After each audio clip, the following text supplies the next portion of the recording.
as for now, we're going to have a panel discussion. The theme of what we're going to discuss is students and success. Students and success.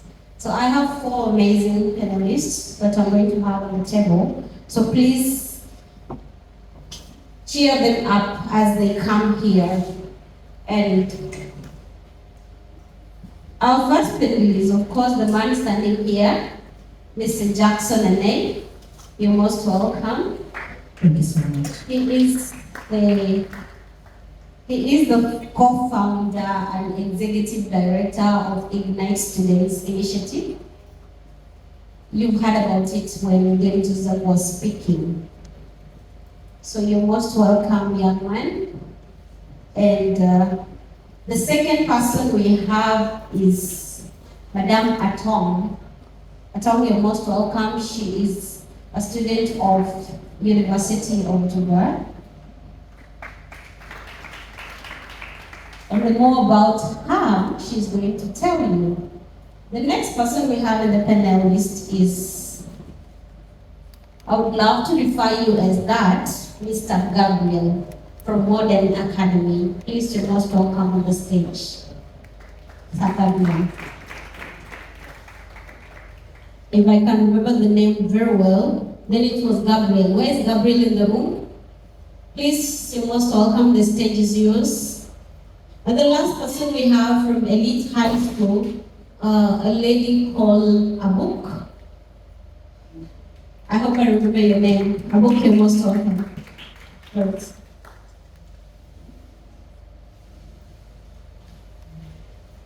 So, you can sit at the tip, at the end tip. Give my students the middle seats. Thank you. And okay, everyone has a mic. So can you give them an applause for just giving them an energy to be on the stage? Great. So, we're gonna start like this. I don't want it to look very, very serious. I am to start with the introduction. My name is Priscilla Iwen. I'm a 4th year student of accounting and finance at the University of Juba. I'm an author, a poet, a spoken word, a leader, to mention but a few. That is me. So as you introduce yourself, I did not tell the audience more about you. So maybe in 30 seconds, if you can wrap up from your name, because I've been mentioning single names, so you better tell us your name in full and what we need to know about you, and probably your fun facts, what you love so much. And let's be fast, ladies first. Thank you.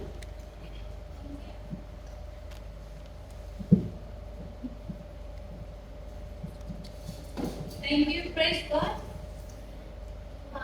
Sarah Atong, Maya. I'm a student at the University of Juba, medical, that's the college I am. I'm doing general medicine, and I'm also a poet, the spoken word. I've not done a book, and I'm one of the aspirants of the Universal Psycho-Opium Youth Peace Ambassadors for 2025, and more will come to that. Thank you.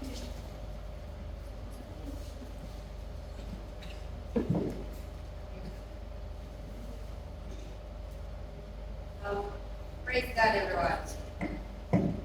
My name is Rachel from Elite, a student of Senior Core Sciences. I'm into poetry, though not that much.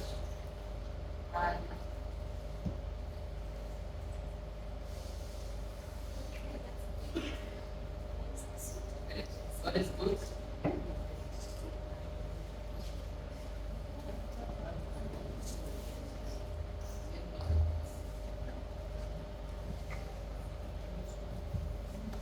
God is good, and all the time.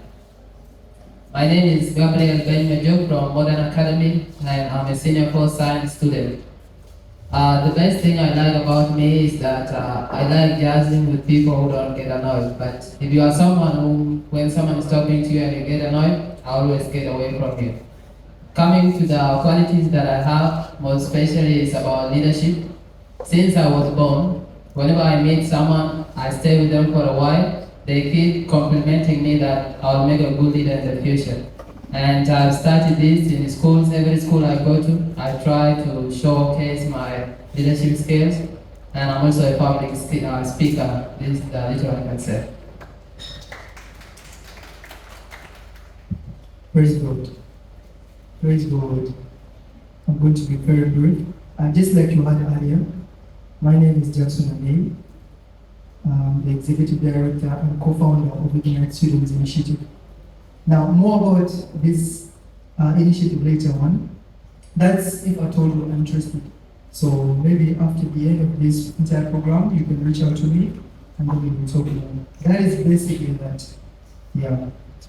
Thank you so much. You've heard from them, and I would also love you all to be brief as possible because we do not have the entire day. And to start with, I'm going to pose this question to the four of you. And before that, my audience, are you comfortable with how they are seated? Are you hearing them very well?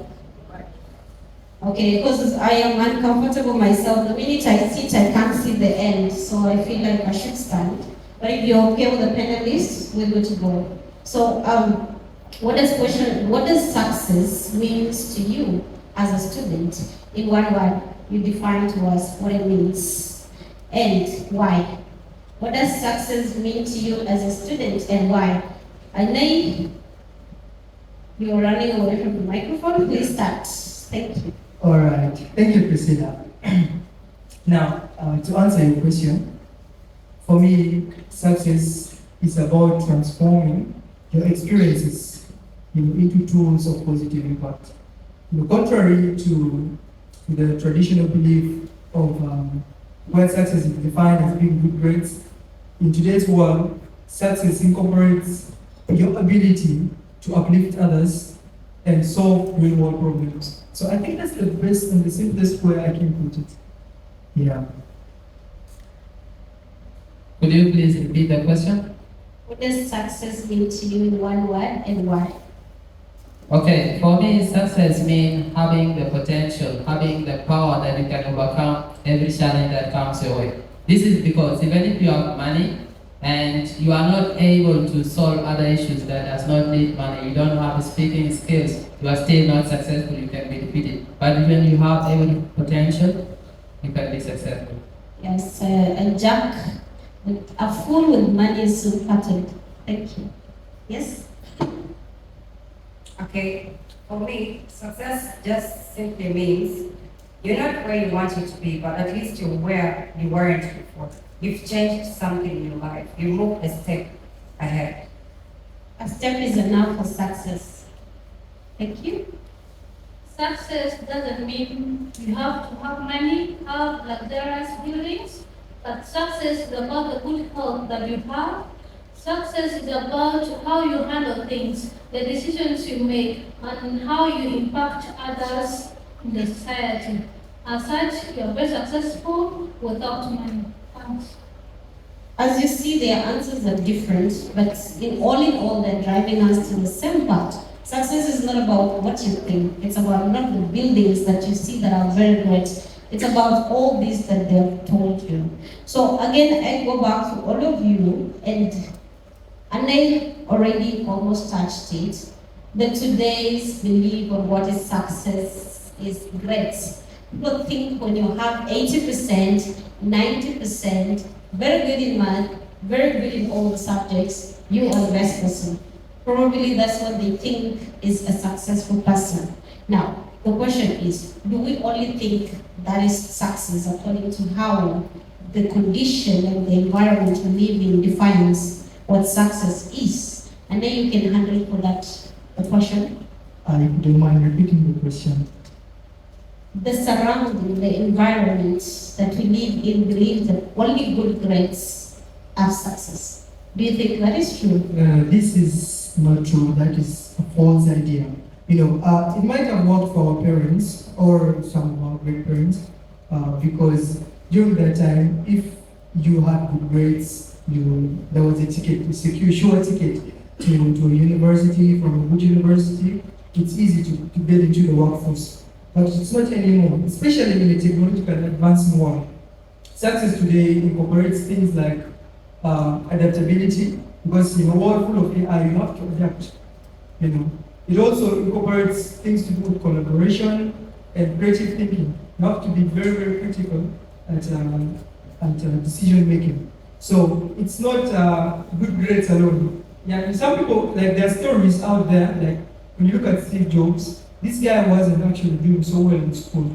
And then he decides to drop out. I think we know him as Steve Jobs, the founder of Apple. Decides to drop out of college and then pursue his dream. At that time, programming language was just new into the world. And so when he saw the opportunity, he went for it. He wasn't doing so well in school, but the story of Steve Jobs is being told all over the world today. Why? Because he was able to adapt, despite the fact that he was not doing well in school. He was able to become very, very successful. Apple is a very successful company today.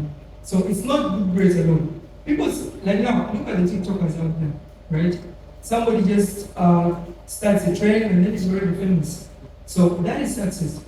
In a world full of AI and the world that is rapidly advancing, we need to seize the opportunities, adapt to the different conditions that the technology brings in, and then we'll be able to, to incorporate these particular sets of skills in our lives, to use it to our advantage and become successful in the long run. So I think if you ask for grades, I won't say that grades no longer work anymore. There are other skills that need to be incorporated, like adaptability, creative thinking, and the rest. Well, in the summary of everything, grades are still important, but they are not the prerequisite for you to pass, for you to be successful. So if you're that student that your grades are low, you can still find yourself somewhere. They always say journey of self-discovery. So can you please discover yourself? Then just believe in every single day that if I don't get good grades, I have to die. And I do not want to, I want any of the students to also say what they think about the same question. The two students in the middle. Question again. The same question that I gave him was saying, do you think good grades are the only thing that can take you to success? Okay, people think that good grades are the things will take you to success. A lot of people, they focus a lot in school, they study, they read and read and read until they get A's.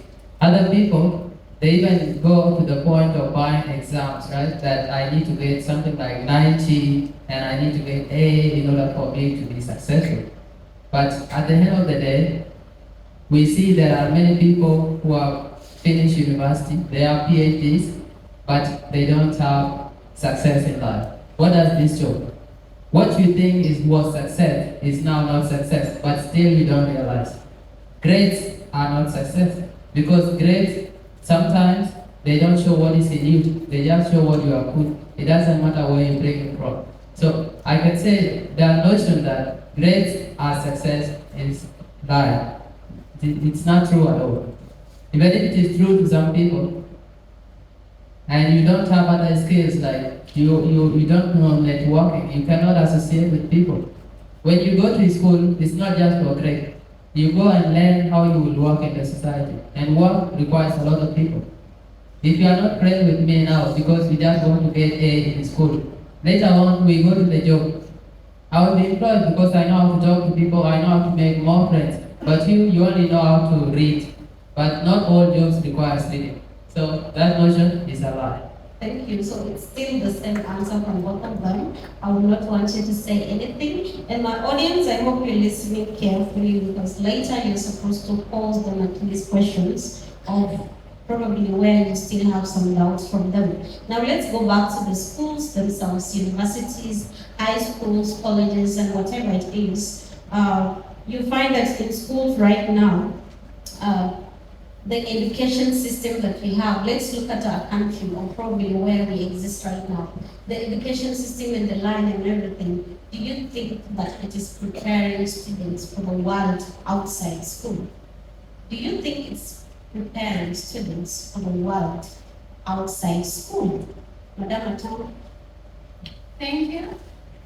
As in our country, the education system is really not that bad or not that good, because the system is just preparing the students to pass exams.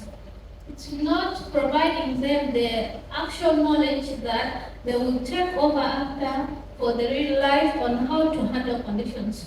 Especially even in high school, and those who are in high school, you will come back to go to university after. It's the same thing, like they give you for homework, they give you for assignment, they just to do exams, but not actually to prepare you for the future. Because it is just about passing, the student is forced to read to get good grades, but it's not forced to read to get the knowledge, to be informed that in the future this is how I'm supposed to handle. They are not being told on how to take good decisions. There is no psychological methods being given there, like to work on yourself. The creativity is not there. In actual sense, they are not really preparing the students for the real world, but they are just there to do exams. And I would wish they change the method. So, before you come, among the panelists, is there anyone that is disagreeing with at all? Anyone disagreeing with her? Before you talk, is it a disagreement? Okay? Please, you have the mic. Okay. I think I disagree with Mr. Tom because not all institutions have the same kind of teaching. There's some teachers who take their time sometimes, not only lessons and preparing learners for exams, but others take their time to talk to these students up and like, school is actually just a bridge you're passing through. Out there, once you're done with school, you face other things, bigger things. And how do you prepare for these things? First of all, discipline matters a lot. If you're not disciplined, how will you survive in the outside world? And we've seen it ourselves, and those of you who are done high school, once you might have heard your teacher say, once you go to university, it's a different case. Here at high school, teachers will direct you on what to do, how to do it. But aside that, sometimes you have to sit down and make decisions yourself. What I'm deciding to do right now, is it really the right or the wrong thing? Nobody will be there to tell you if it is or not. It's up to you, and if you're disciplined and passionate about what you want to do. Can you please tell us in details what are the things that students, that teachers provide in schools that are not only part of what you disagree with? Like, for instance, the issue of, let's say, a lot of students are always dependent on the parents. They'll be like, for me, when I'm done with university, or if I have papers, like the exam results, they'll get me a job. Or since these interviewers, they'll read your CV, right? Most of the times they don't interview others. But teachers will tell you at some point, it'll be like a matter of, do you have that skill? It's only written on paper, right? But can you actually do it? It's more about what you can do than what you have in your brain. Sometimes. Okay, I pose the question back to Madam Tom, who agreed with what I said. So my question is, what can you recommend schools to have so that they can actually prepare students for the real life outside? Okay. What I would really like the teachers to do is to give that creativity, the extra or curriculum activities, like providing them, training them on how to do other skills. Like, for example, like what is happening in Uganda. Those co-curriculum, there they do braiding, they do everything there in Uganda. But here we have different. We have to at least change or provide that knowledge, advise the student, tell them that if this one fails, failure doesn't mean that you are unsuccessful. You have to go through. You have to know that this can fail today, yes, but tomorrow you will go through it. Yes, you have something to say? Sure. All right, thank you so much. Now, guys, this is a critical issue we're looking at because it affects us directly as students.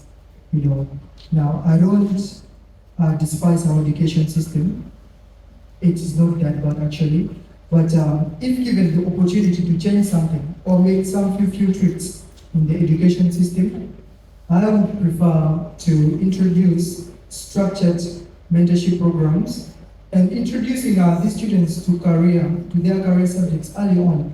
Now, the difference between international system and, let's say, the national system, for example, the local system, it's one. Now, in international, like, for example, the Cambridge, they introduce career subjects to students early on. Like, for example, when you go to like year 9, that's around maybe, let's say, junior 1, I believe, you start to learn career subjects. If you want to be an engineer, they will only tailor the teaching to only science subjects, subjects that will help you to become an engineer in the long run. So you're basically honing skills from a very early age. And this is so different from us. For example, if you look at Uganda, I was in Uganda, and when I was in senior 1, we had around 12 subjects to do. 12 subjects. And this incorporated art subjects and sciences. And when you look at it, a student will come and then is pumped with all this other information that is not going to need in the future. So I feel like for our education system to be stronger, we need to incorporate these mentorship programs to ask them what particular careers they want to follow, and then introduce them to subjects that align to their careers. So I think this is the little trick I can do in our education system. But I'm not saying it's bad. But it just needs a few tweaks. That is basically that. So, in democracy, one way or the other, we are believing that our schools are doing well, but not that well. So the teachers in the rooms, the students like us that are almost leaving the university that probably tomorrow or next tomorrow will be teachers, we have to take this as a clear note that we should put co-curricular activities and skill developments in school so that we do not only rely on grades, but we can do beyond that. Now, this question takes us to the wild kind of activism that we have been singing every single day, gender equality. I am very lucky that my table has a lot of gender equality. That's one good thing, and I think even more than then, if I ask myself. Now the question is, in schools, I am going to the two of you in particular, in high schools that we have, in the leadership. We have gender equality in the leadership, or probably, maybe we have it, but how do you define gender equality in the existence of leadership in your school? I'm confusing you. I repeat my question. In the leaderships that you have in school, the leadership board, the prefectorial board, do you see gender equality in it? If not, or if yes, probably support your answer. All right. In our schools, let me talk about modern because I'm not in all the schools. But I guess in all the schools, there is gender equality which is imbalanced. At some schools, you can see there are few boys and more girls. In some schools, there are more boys and few girls. But the top leadership positions are always balanced. You can find there is head boy and there is head girl. In some schools, there is one HP, almost all the schools, one HP. It should either be a boy or a girl. But it's not in all schools that it must be a boy or it must be a girl. So gender equality is there. And for some other positions, it depends with your interest. They cannot say, if you are a girl, we don't want you. If you are a boy, we don't want you. It is all about your interest. So gender equality is there. I'm failing to get your answer clearly. In one way or the other, there's gender equality. In the next moment, you talk of imbalance. So where do you want me to actually sit? Okay, my balance is that it is not always at the same point, but it's not that much. So there's gender equality. Okay, so you're comfortable. Perfect. You? Okay, speaking about elite, personally, elite has gender equality because the elite of leadership posts, right? And they make sure that in every post there is at least someone to represent that particular department. And for my school, they've balanced it. Like if the HP, as say, is a boy, then we have the school president who is above the HP. That will automatically be a girl if she is able. Of course, you can't apply for leadership if you're not able and if you think you can't do it.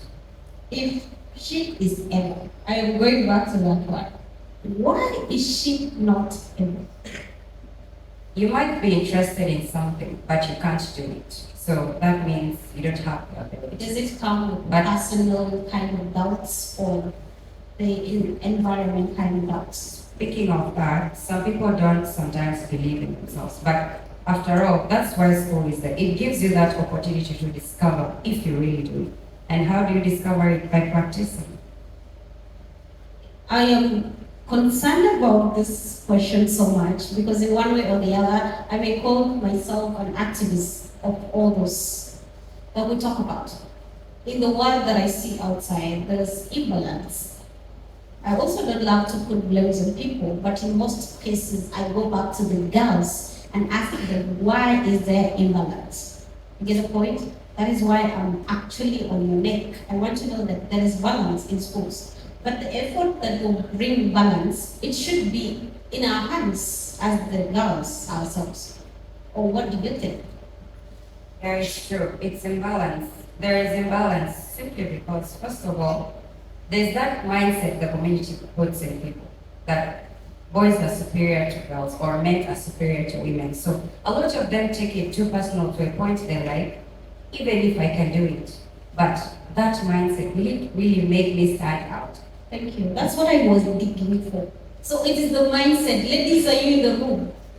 You listen from people and then you put the mindset inside you. You tell yourself, no, mine is superior than me. Sorry, it's not supposed to be like that, okay? Do not believe in the stereotypes. You can do this. Literally, you don't need a man to fight for your rights. You can fight for your rights, okay? Great. I want to agree to disagree with that point. Okay, I am good with that. Now, the problem here is that while I don't refute the fact that there are social biases where they view, because if you look at Africa, according to my knowledge, I only know 3 female presidents of Africa. And it's not because they are not capable, right? It is the social biases, right? So I agree with that fact. The same thing with the Catholic Church. You see, there is no female.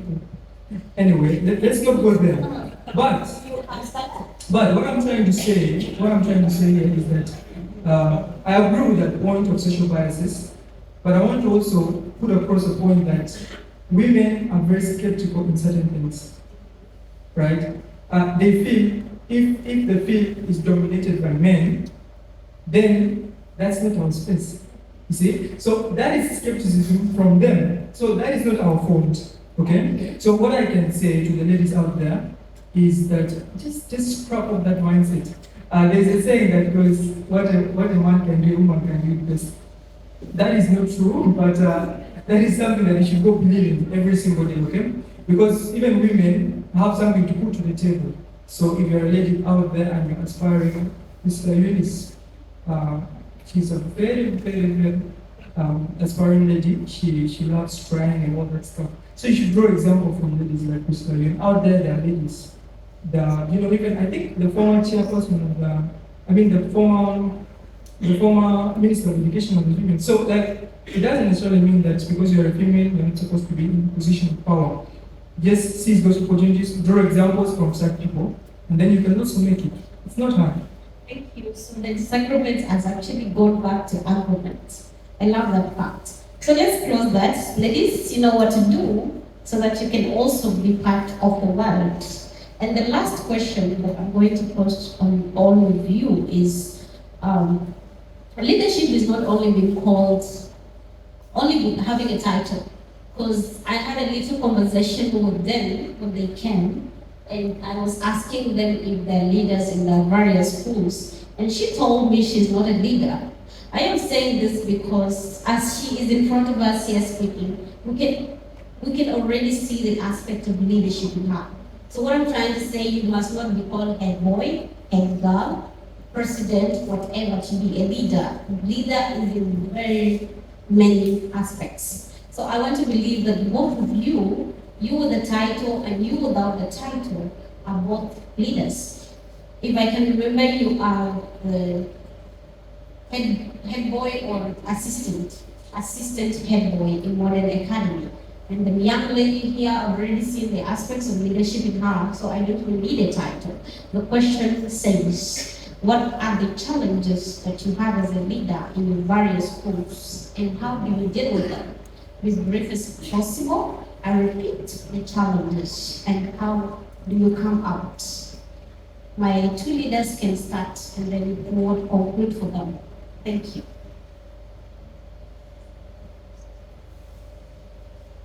Okay, now to come to the challenges of leadership, but I first want us to focus on the good aspect of leadership, because for you to go for something, Optimist, I love that. yeah, for you to go for something, it's because you like it. But at the end of the day, you regret it because there's something bad you have seen.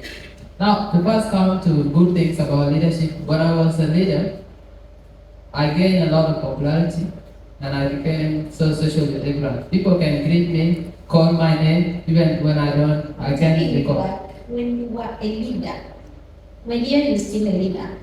So okay, now go ahead. Thank you.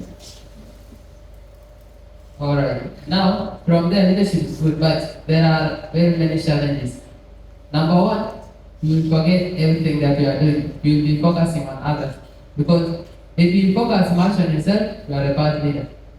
So you have to first see what is facing those people. Everything that faces the people you are leading is facing you as a leader. You are their voice. You have to talk for them. Number two, there is resentment. There are people who oppose you. You try to do good thing, it does not favor this one, and they are against you.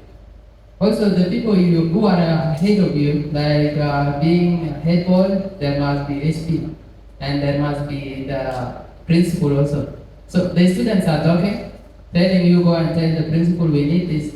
When you go to the principal will say, where is money? Where do you think money comes from? Where do we get everything? Do you think everything should be served?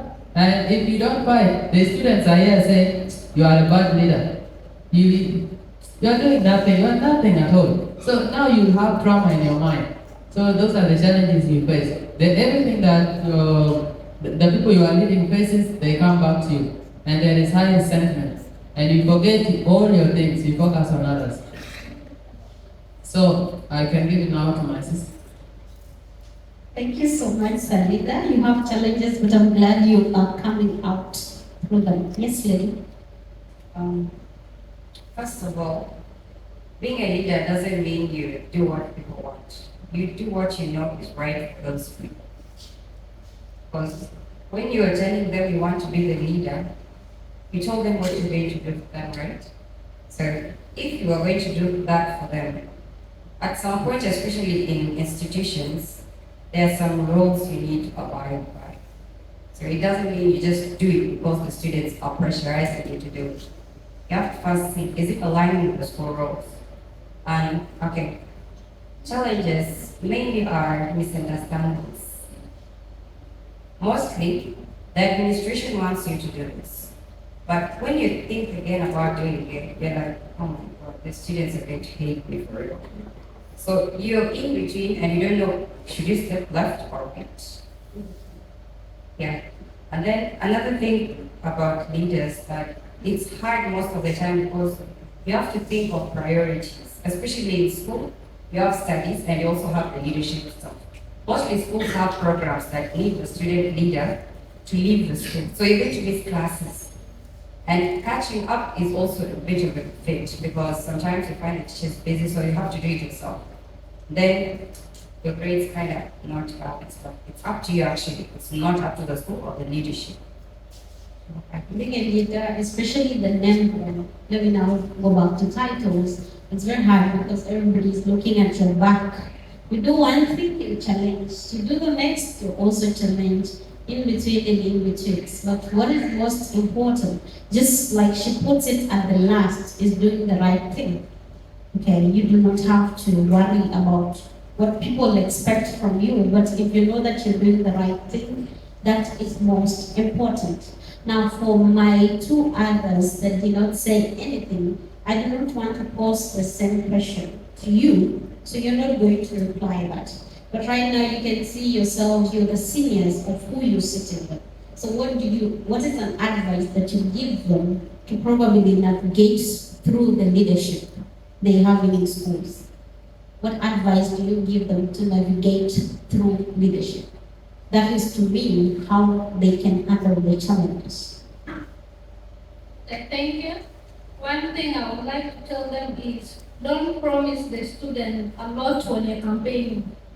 Because, yes, because once you promise a lot and you become the leader, they will ask for it, what you are promising. They will ask for it, and this is where the disagreement come in, and you will not have the financial support to provide what you were promising to them. Like you had promised to buy something or to do a party, whereby if you go to the principal or the headmaster after, they will tell you this finance bill is not there, we can't afford it. And whereby after you come back to the student will tell you, you promised us you will do it. Okay, so don't promise students a lot. I know you can lie to win, but not too much. Okay? So, Jack, do you have anything to give them? Please be brief. Alright, I had a very wonderful story to tell you, but because of time, I won't get into that. Now, me personally, I'm a leader in my own field. And as a leader, because what we need to understand is that leadership is about service. You go out there to do something good for somebody else. A leader thinks about other people rather than themselves. So a leader is not centered on himself, but on the people that he or she is leading, right? And for you to pull out something positive for people out there, you're going to always face challenges. And these things include ignorance. And then people will be very skeptical about the idea. For example, if you want to do a project, let's say you want to do a community project, to go and help orphanages, to go to the orphanages and then help those orphans, people will always be skeptical. They'll tell you, what will you gain from them, right? And like I said, leadership is not about yourself, it's about others. And so people will come in and they will discourage you, and if you are not a strong leader, you'll obviously change your mind, right? So you break a certain principle of yourself. Now, for me, I've gone through a lot, but there's one quote that I go by every single day when I wake up in the morning. And that is a quote from Mahatma Gandhi. And he says in the quote, first, they will ignore you. Then, they will laugh at you. Then, they will fight you. Then, you will win. So what I'm trying to say is that you're going to face challenges. People will ignore you, people will laugh at you, this is not going to work. But just keep reminding yourself that in the end, you always win. So as a leader, go out there, don't put your mind so much on the criticisms that are being thrown at you, and the abuses, the ignorances, but just focus on what you are doing best. Okay, so if I can still remember first, they will ignore you. Yes. They will laugh at you. Yes. They will fight you, and then you win. Absolutely. So the journey, the steps to success, it's not an easy one. It's a marathon. You will get thorns. There's rain, there's storm, there's whatever. But at last, just look at what you want. So to my audience, I hope your questions are very ready. We are at that point where we are ending, but I'm coming back to my panelists. And the last question to all of you is, what is the importance of God in your life? As a student, as whatever you are, what is the importance? Because with the brief meeting we had outside, I asked all of you, do you love God? And the answer was yes. So right now you tell us the answers, why you love God. I'm just going to make it so elementary. I love God because He protects me. I love God because He guides my way. I love God because He cares for me. And so many other million things that God does for me. So the never ending. Exactly. Never ending. Exactly. Okay. Right.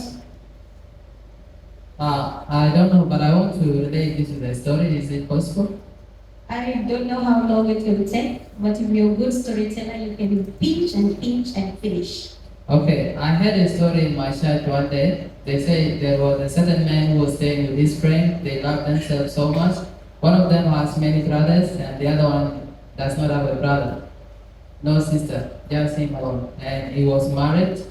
He has kids. The other one is not married, and they like themselves a lot. And unfortunately, one day, that guy who is not having brothers got caught in some particular things that he doesn't even know. He was taken to jail and he was sentenced to death.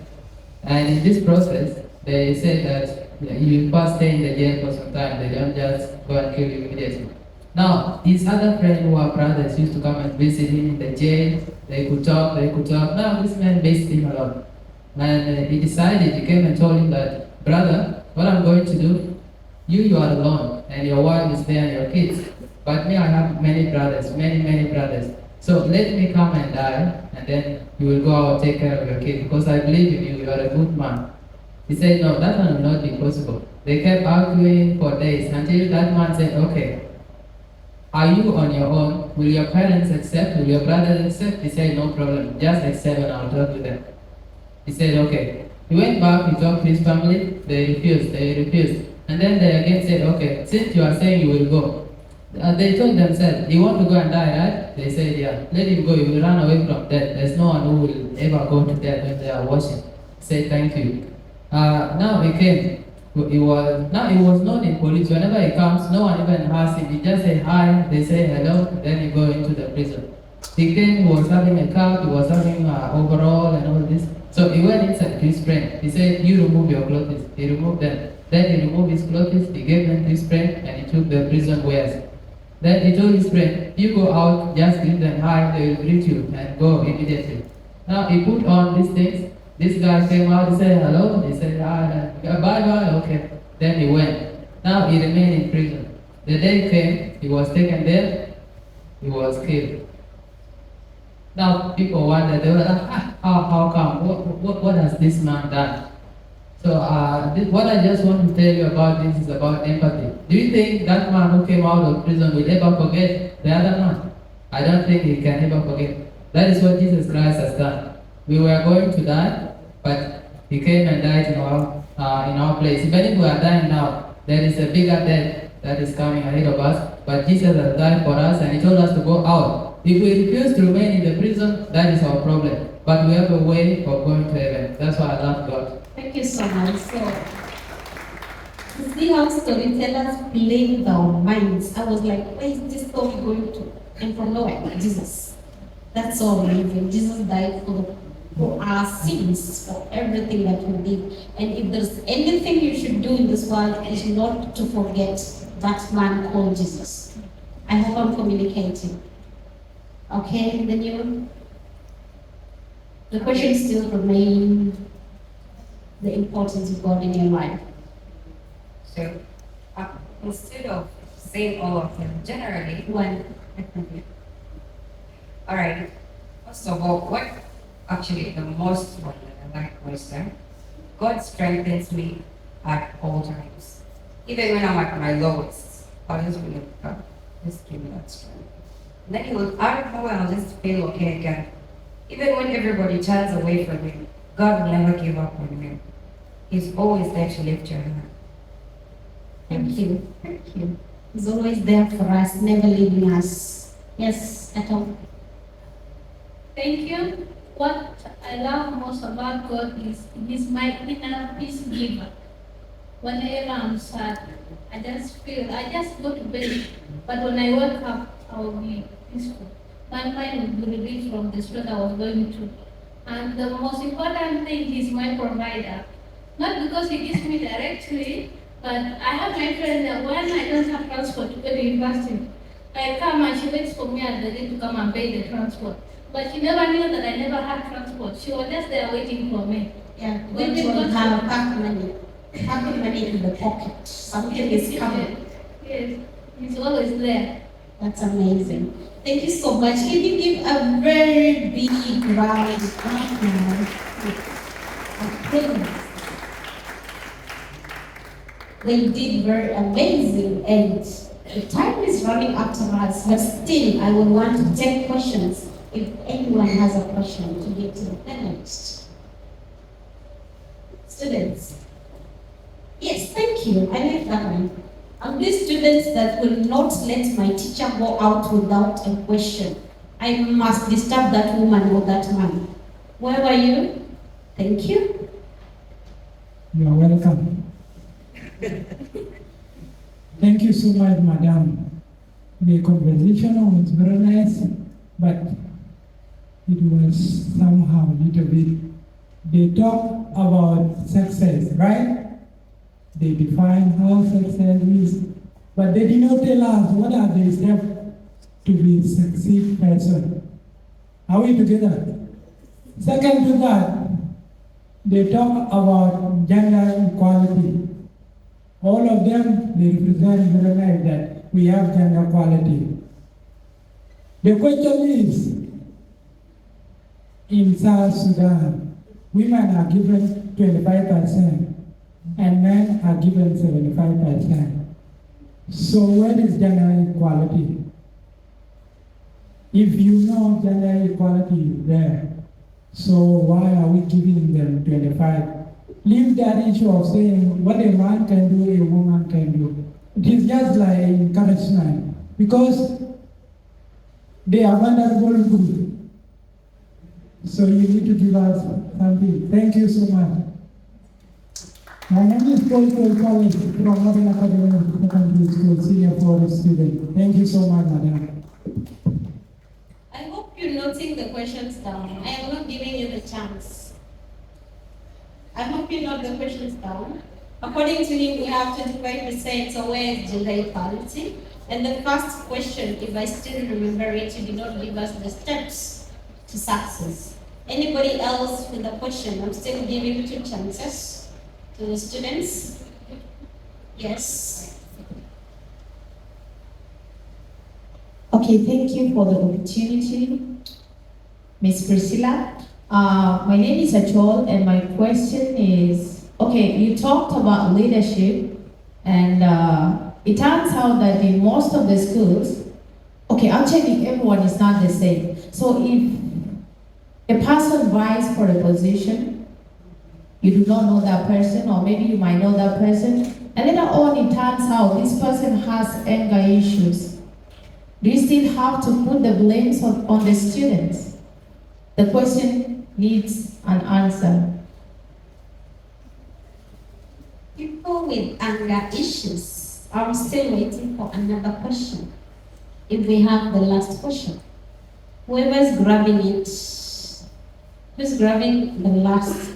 The people in the front seats, our pastors, our teacher. Anyone with any question? Any student with any question? Backbenchers? Backbenchers. Okay, I think we're good to go. Unless otherwise. So please, you had the questions. Who wants to start? Thank you. You can go. All right, thank you. Dear fellow students, I want to answer the question about gender equality. It is in our mindset, we are all stigmatized that women are being undermined in South Sudan. And yet, women are the one undermining themselves. Let me explain this to you. In all the schools, they say we apply for prefectorial body, right? You apply to be a prefect. They don't say, right? They don't say it is women or it is man. They say anyone can apply. Door is open to all the people, but only few women that enter. So there is gender equality. They are all considered equal, but those people, they lower themselves. Coming to the issue of government in South Sudan, we know it is only that big positions like in the parliament, only I think in parliament and in ministries where they need 25%, not the rest of the positions. Women can become a governor.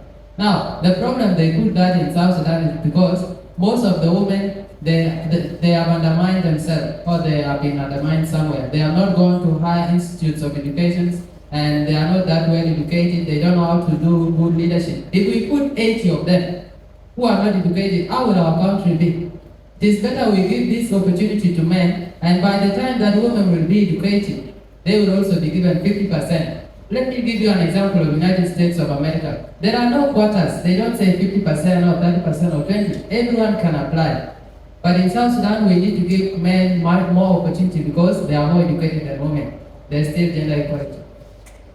Okay, I want her to first come for you. We're running out of time. We only have 2 minutes.